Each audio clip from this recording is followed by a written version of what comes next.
Want some? No.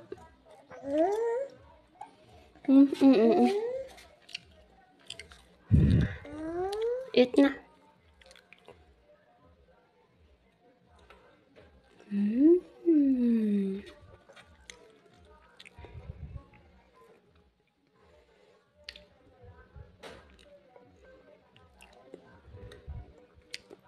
Yummy.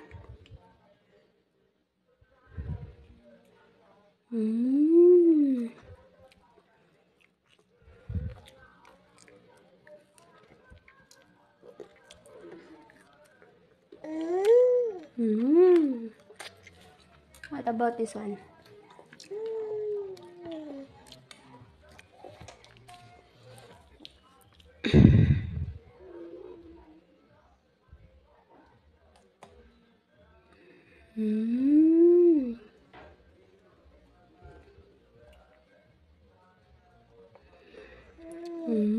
Yummy.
So, ayan na nga guys.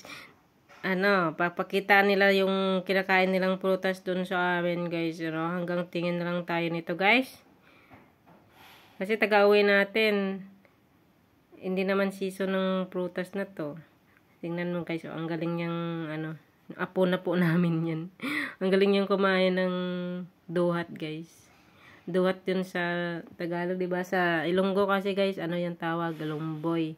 Saka yung isa na pula, sarguelas yun sa sa Ilonggo, pero sa Tagalog ata siniguelas, ganun. So, kaka 1 years old lang yan ng anak ng pamangkin ko guys. Marunong na siyang kumain ng duhat. Niluluwan niya din yung yung mga buto. First time yung kumain yan, pero nagustuhan niya. Naparami na siya ng kain. Yan. Ang galing niyang kumuha ng buto guys. Isang beses lang daw nila yung tinuruan kung paano kainin. Yun. Buti na marunong siyang hindi niya nilulunok yung cute. Nilulunok yung buto guys. Nalaway ako habang nanonood nito guys. Kayo din ba? Kaya nga in-upload ko to para damay-damay na lang tayo guys, no? Damay tayo na maglaway ng mga prutas na hindi naman natin makain. Kasi dekada na tayo dito sa abroad guys.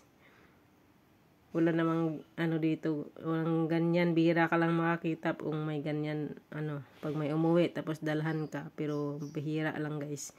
May binibinta yata dito sa amin yung sa Indian shop guys, dito sa Singapore. Kaso madalang lang na may nagbibenta yung ganyan. Pero yung siniguelas guys, parang wala yan dito eh. Hindi ba? Nakakamiss guys.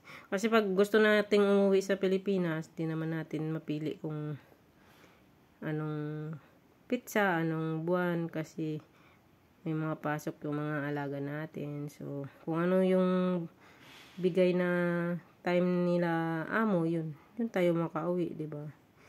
Kaya mamimiss natin yung mga bata pa tayo na dati nating kinakain. Hindi na natin makain. Hanggang tingin na lang tayo ngayon, guys. Pero malay mo, balang araw nasa Pinas na din tayo, guys, no, di ba? Makain din natin 'yan sa tamang panahon. Ngayon, maghirap muna tayo para sa kinabukasan. Char! Kinabukasan daw, pero wala naman naipon. Dekada na pa dito sa abroad, guys. So, naalala ko nung bata pa kami, guys, yung siniguilas na to, saka yung duhat. Umaakyat kami niyan sa, sa puno ng duhat na yan, guys. Sobrang taas niyan, yung puno niyan, walang makapitan, as in straight sa pa, diretso pataas. Mahirap siyang akyatin. Tapos, pag bumaba ka na, mahirap din bumaba. Kasi, yung parang wala ka ng kapitan. So, yung gagawin mo is, mag-slide ka na lang pababa. So, walang walang hinto, dire-diretso pababa. Tapos, pagdating mo sa baba, butas na yung yung pantalon mo, guys. Butas na. Kasi nagasgas doon sa may sa puno. Naalala ko nga dati nung bata pa kami, aakyat ko yung sinigwilas na yan, yung sa kapitbahay namin. Tapos tinitingnan ko muna kung may tao o hindi. Wala, kasi baka mapagalitan kami ng may-ari.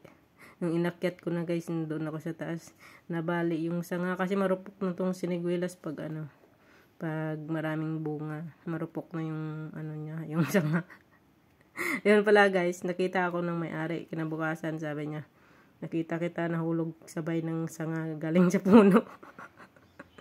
Yung hiya ako doon, guys. Sabi niya, bilis mong tumakbo, masakit ba?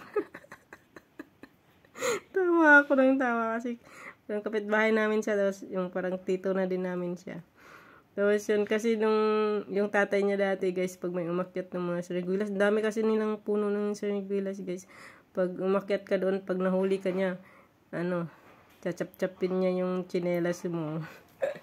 Kaya yung mga bata sa amin takot umakyat sa sa mga puno doon sa kanila, kasi yun yung sa amin na kumakalat sa amin na nang chachap-chap siya ng tsinelas pag naakyat siya ng nang akyat ka ng mga puno nila dyan.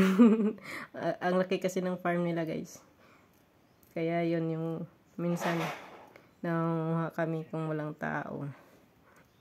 Ang saya nung guys, nung kabataan pa, wala kang ginagawa, walang cellphone. Yung ginagawa mo lang is maglaro, ang akyat ng puno, di ba?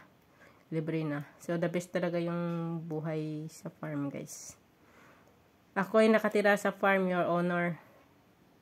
Hindi ako spy. Bye-bye.